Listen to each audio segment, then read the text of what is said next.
The f.i.r.e. retirement. Financially independent, retire early. What could be better? It's amazing. What a life goal, right? I thought the same thing. I thought it would be amazing. I totally wanted to do it. This was 30 years ago, and we didn't have a name like f.i.r.e. for it back then, but I knew I wanted it. I wanted to give you a little bit of my story, a little bit about how I achieved it, then give you some warnings on what you want to do to avoid some of the negative effects of actually getting it. And if you stick around to the end, I'm going to give you a way that you can actually do it, at least sample it within the next year or so, and see if it's actually something you really do want. So let's get into it. First, thanks so much for joining me here. My name's Adam. I've lived outside of the U.S. for almost 30 years. After college, I moved to the Caribbean, met my wife there. We moved to Costa Rica about 20 years ago. And I was fortunate enough when I was about 33 years old we sold our first business. At that point in time, we had enough money to retire. And I spent the better part of 3 years after the sale of that business in retirement. Now, of course, I did some work here and there. We started in a whole nother business during that retirement. But basically, my days were filled with surfing, laying on a hammock, listening to music. That's kind of what I did for basically 3 years. So in this video, I want to walk through a couple of things that I think are the pitfalls of retiring and how you can plan for those and actually attack retirement in a way that you're going to be more happy and more satisfied. So the first one of those is doing nothing. So a lot of people, their dream is that they're going to live on a beach and do absolutely nothing all day. This is a terrible plan. I've lived in vacation spots for the last 30 years in Costa Rica and in the Caribbean. And I can tell you from experience, I've known a lot of people who've retired at 65 or 70 years old, moved down to the Caribbean or to Costa Rica, thinking they're going to drink Mai Tais on the beach, and their life has gotten terrible. Often they turn into alcoholics. Alcoholism is a big thing in retirement. Why is that?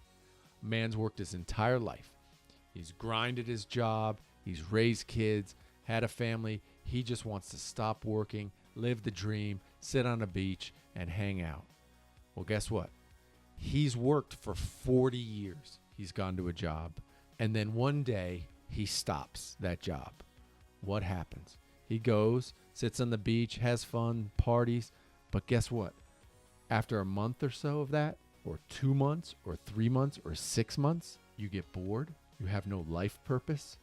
You lose meaning. You actually lose meaning in your life. When you just sit around and do nothing, where's the drive? I'm just telling you, it happens. To experience that, like deeply experience, like, oh my God, what am I doing with my life?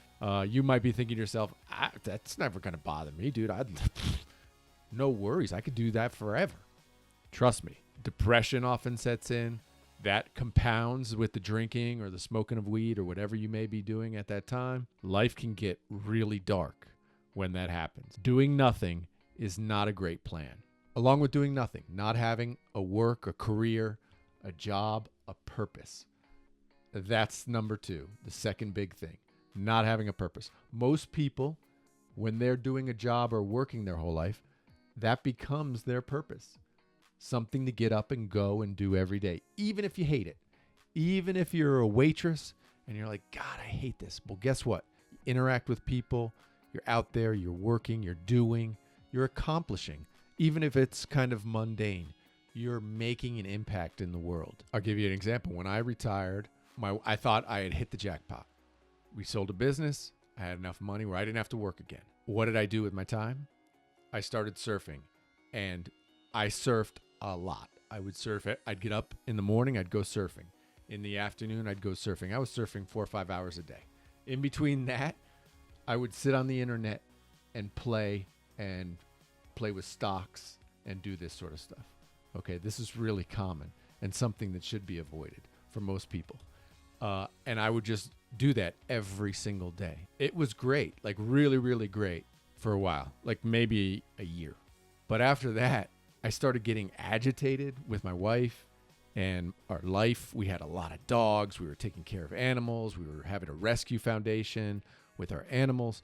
And my life got very and I didn't know why I was actually upset with what was going on. In theory, I should have been ecstatic. Like, this is what I dreamed about my whole life. But yet here I was unsatisfied.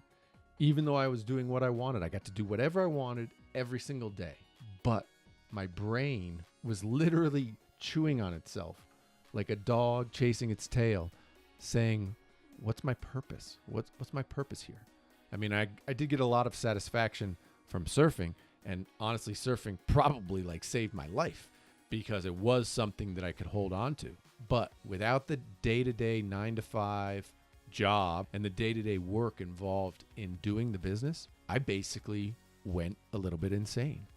And this happens with a lot of people when they hit retirement.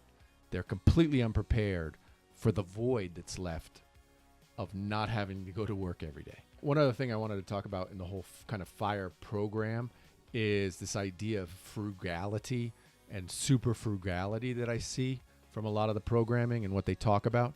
I mean, frugality can be great for some people. I have seen it in my experience, and I've seen it here in Costa Rica with some people I know who are retired and super frugal, is that they really don't enjoy life that much. I've seen that with a lot of people.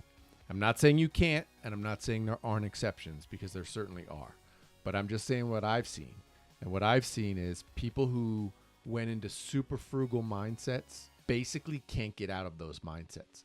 The mindset of frugality becomes the thing that's fulfilling and supporting to them. They get a lot of self-satisfaction from the frugality itself, that aspect of the frugality, rather than focusing on how the frugality gives them freedom to do whatever they want. The frugality itself becomes the meaning.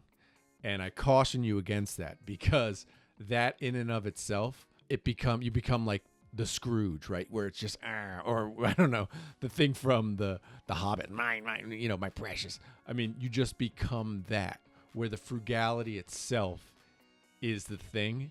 And I don't think anybody wants that to happen. I can tell a story of friends of ours were down, and they're kind of raw food, hippie kind of people. And friends of theirs had a farm living off the grid here in Costa Rica. And they were up visiting these friends who were living off the grid, living very frugally, growing their own food, living that lifestyle, which, if you're into it, try it, go for it. They were up visiting those people. And my friend had forgot his toothpaste. Like, he didn't have any toothpaste. He had his toothbrush, but he forgot his toothpaste or lost his toothpaste. Went to his other friend and was like, hey man, I forgot my toothpaste. Can I borrow some toothpaste? And the friend who was up there living a frugal lifestyle off of the grid was like, sorry man, I'm really trying to cut back on my use of stuff. And so, yeah, I have toothpaste, but I'm really trying to conserve my toothpaste. Like, that's just crazy. Like, who wants to live like that, right? But this guy had gotten himself so tied up in the idea of frugality that the frugality itself became the motivation and the purpose of his life. And that's a disaster. My friend, rightly so, had a conversation with him like, hey, but dude, that is such a scarcity mindset that how are you ever going to be happy? You're not going to be happy. And seriously, and that dude ended up divorcing his wife, kids left, like he was miserable because he had entered into that frugality lifestyle where it wasn't about being frugal and then I can experience life. It was about being frugal, and frugal becomes the life. And that's a disaster. Now, I wanted to give you one tip on what I would recommend if you're thinking that the f.i.r.e. retirement lifestyle is what you're interested in. Totally understand it, and I appreciate it because I've been there and I've done it. So my one recommendation would be to sample the lifestyle. This I learned from Tim Ferriss's book, The 4-Hour Work Week, and he hit it right on the head, and I kind of wish I had done this in my 20s, which was simply experience the thing that you think you're going to like. So if you think you want to do van life and you want to live a retirement traveling around in a van, what you do is you scrape together enough money and you go and you live the van life for a month or 5 weeks, and you experience what it's like. Because trust me, there's nothing worse in this world to work your entire life for something, finally get it, and realize you don't actually want it. Like, you've got to sample the goods before you invest 10 or 15 years or 20 years or 30 years of your life trying to get to it. So if you think you're going to retire and retirement's going to make you happy, you should test retirement now to see if you actually enjoy it. I hope you guys got some value out of this video. Of course, hit me down in the comments if you have questions. I'm happy to help. I have a lot of experience with retirement, and I've seen disasters. I've seen success stories. I've seen both. I've had disaster myself, and then I've had success. And the success for me actually now is not retirement. The success is pursuing things that I like to do, like this. So anyway, if you like this video, would love a like. Hit me up if you want to subscribe. That's always welcome. But definitely hit me in the comments. Follow me on Twitter, and I'm always happy to answer any of your questions.